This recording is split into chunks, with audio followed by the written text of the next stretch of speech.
everybody, and welcome to another video here on Philly Sports Network with myself, Liam Jenkins. The NFL draft is in the books. What a chaotic weekend that was. It was an absolute roller coaster from start to finish. We had the highs of Jalen Reagor straight to a low of whatever the hell happened in round 2, and then all the way to the end of what was a thrilling day 3 climax to the NFL draft. Now the Eagles walk away with 10 new rookies entering their nest, and what I wanted to do was just grade the draft to see how much of a home run Howie Roseman really did hit. So today we're going to be taking a look at every player drafted by the Eagles, giving some initial thoughts, initial impressions, getting to know them a bit better, and then slapping a draft grade at the bottom as well. Before we get into it, guys, a couple of things. Number one, a massive thank you to every single one of you who tuned into our NFL draft live stream. Overall, we streamed for close to 30 hours. My voice is in bits. I've been camping at the office for 3 days, and you guys made it the most spectacular thing we have ever done as a company. Having you guys in the live chat support us, giving your opinions, keeping conversation going, it was an experience I'll never forget, and it really just showed how much of a community we're building around here. We're so damn proud, so lucky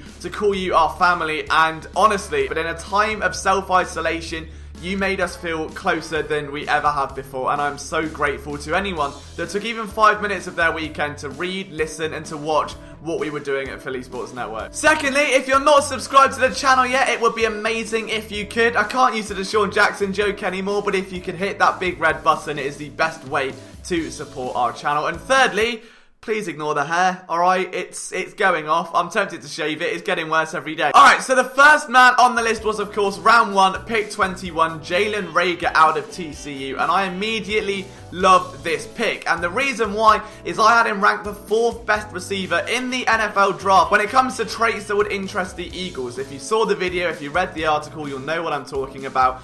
The thing is with that pick is that if you drafted Justin Jefferson, as so many fans wanted, it would really dampen the chances of a double dip later on, because the majority of receivers in the heart of that draft played from the slot. For me, Jalen Reagor not only opened up that opportunity, fits everything the Eagles need. Fans have been crying and begging for speed all offseason, and Reagor, a man who clocked 22 miles an hour on a route last year, brings it in bunches. Whether you want to question the legitimacy of that 40-yard dash time at his pro day, that's entirely up to you, but we can safely say he's at least around a 4-3 player that's quick, that's rapid, and at TCU he was used as a rusher, as a returner, and of course someone that was just a blazing speedster on those deep routes, and someone that suffered from poor quarterback play. But he did catch 4 of his 5 touchdowns on deep passes last year, and that bodes very well to link up with Carson Wentz, someone who has been a prolific deep ball passer since entering the NFL in 2016. This was everything the Eagles wanted in a wide receiver. At the end of the day, you can get slot guys later on. They needed someone to eventually step up and replace Deshaun Jackson within the next few years.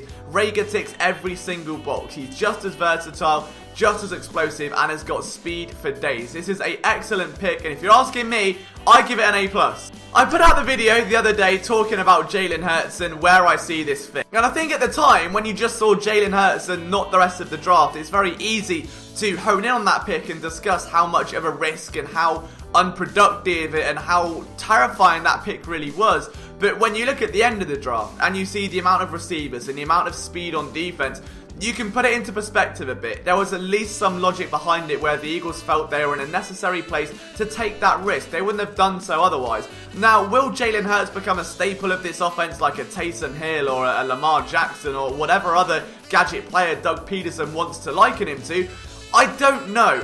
It's really too early to tell. I know he was used as a receiver for a bit at Alabama alongside Tua, and I understand that he rushed for nearly 1,300 yards, completed nearly 70% of his passes at college, and was a Heisman runner-up to me. So, I understand the logic. We can't grade this pick on his offensive inclusion because we don't really know what that's going to look like. We can grade it from the fact that they took a backup quarterback. You could have easily taken James Morgan in the 4th. You could have taken Stevens in the bottom of the draft, who, like Jalen Hurts, has a versatile skill set, could have filled that Taysom Hill role. But they didn't. They took a risk in the 2nd. Now, I don't agree with the pick, and I think the biggest thing to note here, what's forever going to be associated with Jalen Hurts, especially with Eagles fans, are how every other pick around that range is going to pan out. We're talking guys like Christian Fulton. We're talking guys like AJ Epinesa. We're talking guys like Logan Wilson. If they have excellent rookie years, there is going to be a ton of pressure on Howie Roseman, who didn't invest in those positions of need and instead went with a backup quarterback. Now, as far as a backup quarterback goes, you can't get much better. That is a dream situation. You're going to get someone that can come in, pretty much take the role away from Nate Sudfeld, and should there be a scenario where Carson Wentz goes down, you've got one of the best young arms in this draft class to come in to learn and improve. Like we said, we know there are 3 situations now, 3 postseason appearances where the Eagles have had to rely on a backup. That may be the case. It's also worth noting that the NFL rosters have expanded 2 spots, so they may be able to carry that extra quarterback. It's not the end of the world.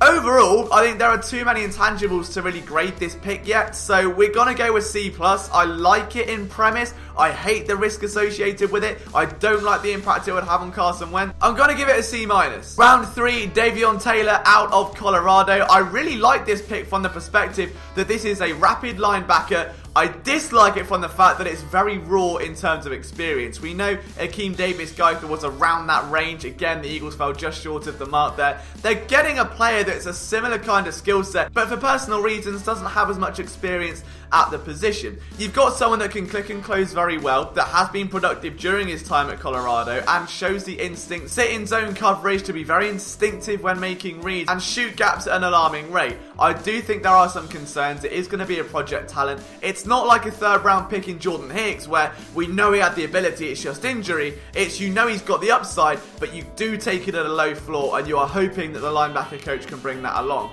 However, I think the pick of Kavon Wallace 1 round later, I think the safety room with Will Parks, Mills and McLeod will negate that pressure, and they can then afford to use Davion Taylor in creative ways that will let him play to his strengths. So I like this pick. I think it's great. Overall, I'm going to give it a B. Talking of Kavon Wallace, I love this pick. I think he is someone that could really be a steal of this NFL draft. Someone that has played some of the top competition in the nation during his time at Clemson, being a vocal leader, and more importantly, being a hybrid player. We're getting very close to the era now in this Jim Schwartz defense of positionless football. It's something that was mentioned in their post-draft press conference, and it's valid with Kavon Wallace, who's a bit too small to play linebacker and safety, a bit too big to play slot corner, but has the athletic traits to play them all. He's not an explosive athlete, he's not a ridiculous freak of nature, but he's instinctive, he's aware, and he hits like a freight train. This is a downhill safety. This is someone that you want to bring inside the box in sub packages, someone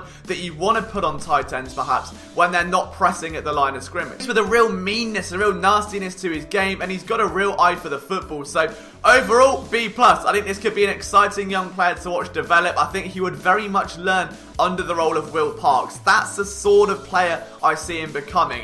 Whether or not he will and how quickly he does so is anyone's guess, but that's where I'm seeing that. Second, 4th round pick was Jack Driscoll, an athletic tackle out of Auburn. Now, this was immediately followed by a trade with the devil himself, Jerry Jones, and it sent Tyler Badass to Dallas. And at the time in the live stream, we were all freaking out. We had no idea what was going on. It felt crazy. But Driscoll is a very athletic tackle with a shorter wingspan that may hamper him at the next level. Now, immediately after, in his first interview as a Philadelphia Eagle, he mentioned training at centre, and I think that's a very likely possibility. We could see Jeff Stoutland move in behind Jason Kelce as someone that is a kind of similar frame, doesn't quite have the wingspan, but has got happy feet and is a scary, scary athlete. I would, in a way, rather that than a centre that is unathletic and can't handle those heavy duties that Jason Kelce takes on. He's so underrated. You need someone that has that athleticism to reach, block, and to get to the second level. I think Driscoll could be a fun project to watch here. So overall, we're giving it a B+.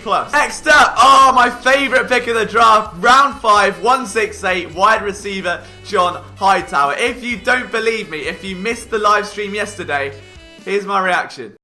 Alright, so they go from 164. Okay, interesting. John Hightower. The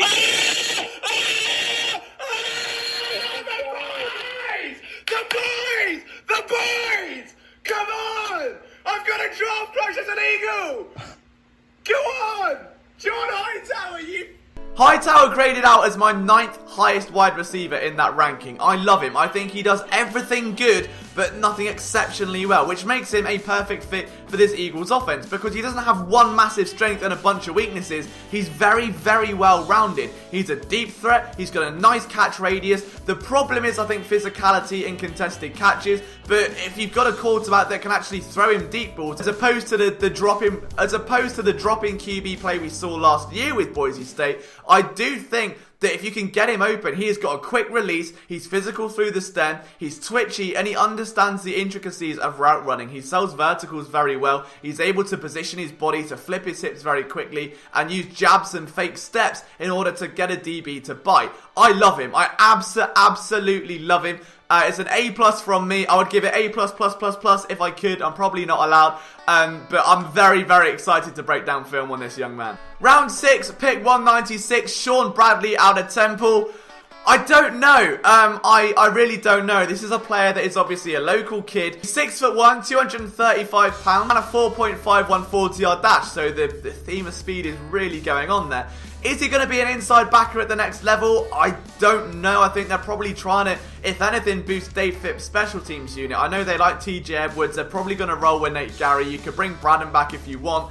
Taylor's got a niche role. I think you can see Taylor thriving. It's not as easy to project that with Sean Bradley. So I think for me, Phipps' unit has lost a lot of ammunition over this offseason, especially with Camu Grugier-Hill. I think this could be a player purely drafted to kind of fill in that void and start special teams and build upwards and just see what happens. He's a fun, athletic player. Overall, grade C+, not amazing, not terrible. Round 6, pick 200, Kes Watkins, Southern Miss. 4.35 40-yard dash. That's all you need to know, really. It's another rapid wide receiver. Someone that has a very, very raw profile. Someone that doesn't have as much experience in somewhat ways due to academic reasons. But when he's on the field, again, an absolute burner. And this, for me, is the first project of Aaron Moorhead. I liken it to the Shelton Gibson pick a few years ago, which was a player of a similar profile. But Watkins is twitchy. He's fun. We know Moorhead has got the most out of guys like Christian Kirk. I could really see Kes Watkins being a fun player this preseason. Will he make the roster? Probably a little bit less likely than John Hightower. He's definitely a practice squad candidate, but that's going to be a lot of fun receivers to watch this preseason, and Kes Watkins is absolutely one of them. I think he's got a lot of upside. We'll see if Aaron Moorhead can bring the best out of him and squeeze every drop of that fruit. Overall, C+. Round 6, pick 210, Prince Tega Wanago. I love this pick. This is an all-SEC pick that came out of Auburn with 12 starts last year as a senior. He could be an absolute road grader. I know our man Thomas Peterson had a second-round grade on him. He slipped all the way to the 6th round. I think this is going to be a steal, and you look at that tackle depth right now. You lose Halapula Vati, who was a 5th round pick. I think Prince very easily steps into those shoes as a project tackle to back up Andre Dillard. He's 6'5", 308 pounds, a little bit of rawness in his kick step. Again, a slightly shorter wingspan. There's definitely a trend here. Andre Dillard had the same concerns coming out of college last year, but like Dillard, I think, again, in terms of being that raw athlete, in terms of being instinctive and using those puppy paws, I think he's a lot of fun to watch, and I think Jeff Stoutland's going to have some fun with him. Overall, B+, very, very valuable pick. And finally, round 7, pick 233, Casey Toohill out of Stanford.